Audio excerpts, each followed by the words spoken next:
Trauma kimia basah pada mata merupakan trauma pada kornea dan juga konjungtiva yang disebabkan karena adanya kontak dengan bahan kimia yang bersifat basah atau yang bersifat pH lebih dari 7. Gejala pada trauma kimia biasanya yaitu nyeri pada mata, adanya mata merah, mata berair, blefarospasme, dan juga penurunan tajam penglihatan.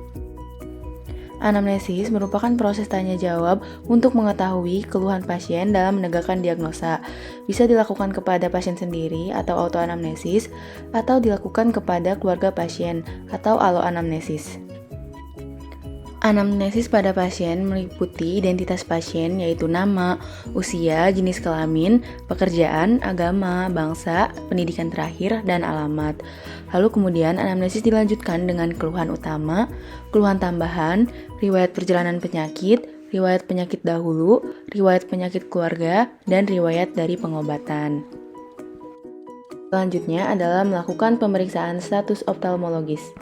Pertama, dilakukan pemeriksaan visus atau tajam penglihatan. Pasien diperiksa dengan jarak 6 meter dari Snellen chart. Lalu kemudian kita meminta pasien untuk menutup mata yang akan diperiksa dengan telapak tangan.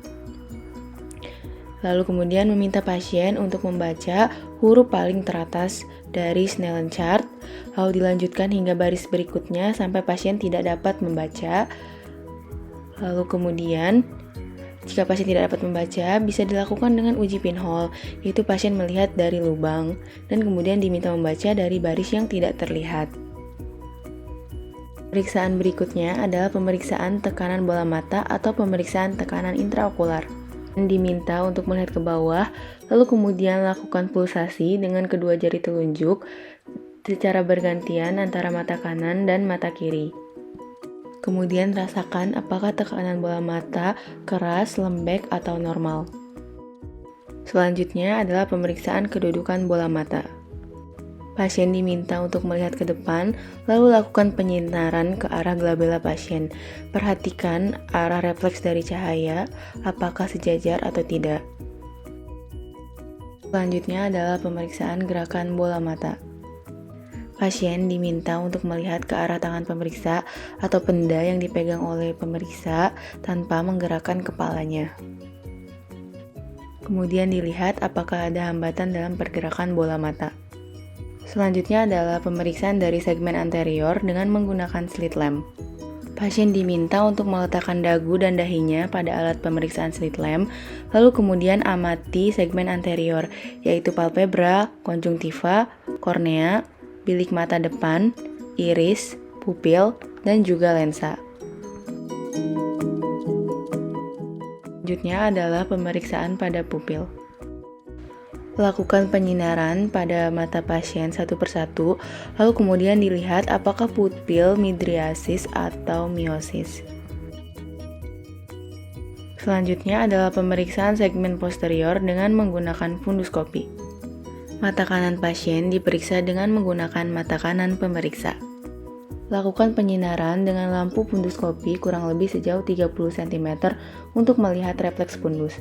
Kemudian dekatkan funduskopi untuk melihat gambaran dari papil dan juga arteri vena dari retina.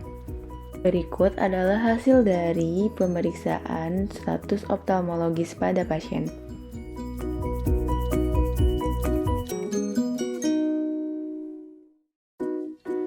Berikut adalah gambaran dari okuli dextra dan sinistra saat pasien membuka dan menutup mata. Berikut adalah gambaran dari okuli dextra dan sinistra pada saat pasien membuka mata. Terdapat pengelupasan dari epitel kornea. Pemeriksaan penunjang yang dilakukan pada pasien trauma kimia adalah pH meter dan juga tes fluorescent test. Fluorescent test pertama minta pasien untuk melihat ke atas, lalu kemudian teteskan pantokain pada fornix mata. Lalu setelah itu minta pasien untuk mengedipkan mata dan tunggu sampai tidak terasa nyeri. Lalu kemudian kita teteskan fluorescent pada fornix. Lalu setelah itu lakukan irigasi dengan menggunakan ringer laktat sampai warna hijau menghilang. Lalu kemudian setelah itu dapat kita lihat dengan menggunakan lampu biru.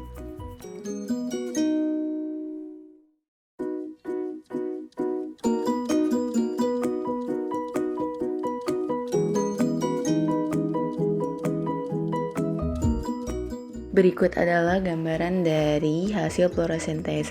Terdapat hasil positif pada hampir seluruh lapangan kornea. Pemeriksaan penunjang berikutnya adalah pemeriksaan pH meter. Pemeriksaan pH meter dilakukan pada saat sebelum dan setelah irigasi.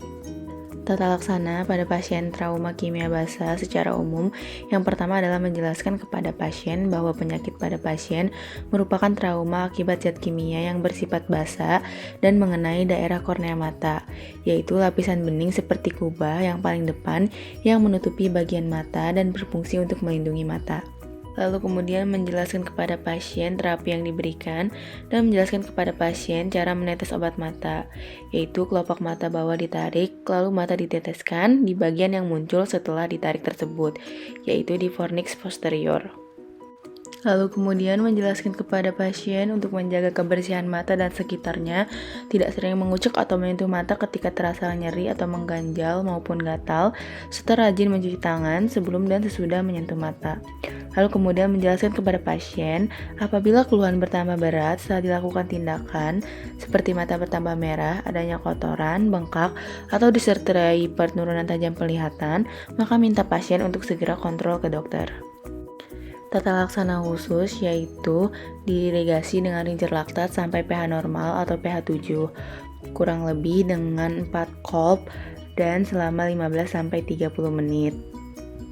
Kemudian diberikan antibiotik yaitu doxycycline tab 100 mg per 12 jam secara oral. Lalu kemudian diberikan salep mata chloramphenicol 1 oles per 8 jam okulidextra dan sinistra. Lalu diberikan juga levofloxacin 1 tetes per 3 jam okulidextra dan sinistra.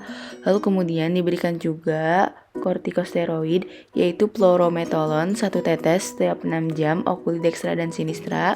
Lalu kemudian diberikan juga vitamin C dan juga diberikan air mata buatan yaitu sodium chloride dan kalium chloride 1 tetes per 6 jam okulidextra dan sinistra.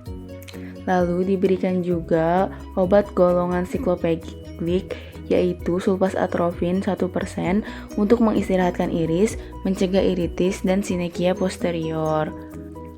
Pada saat melakukan irigasi dengan menggunakan larutan normal salin harus digunakan untuk mengirigasi mata selama 15-30 menit sampai pH mata menjadi normal atau pH 7. Pada trauma basah sebaiknya dilakukan irigasi lebih lama, paling sedikit 2000 ml dalam 30 menit.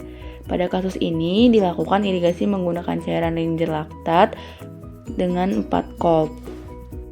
Melakukan irigasi bisa dengan menggunakan cara spooling. Pertama, kita siapkan alat dan bahannya terlebih dahulu. Minta pasien untuk memiringkan kepalanya dengan di bawahnya ada nirbecken sebagai penampung air. Buka kedua kelopak mata pasien lalu mulai lakukan irigasi. Minta pasien untuk melihat ke arah kanan, kiri, atas, dan bawah. Lakukan irigasi selama 15-30 menit.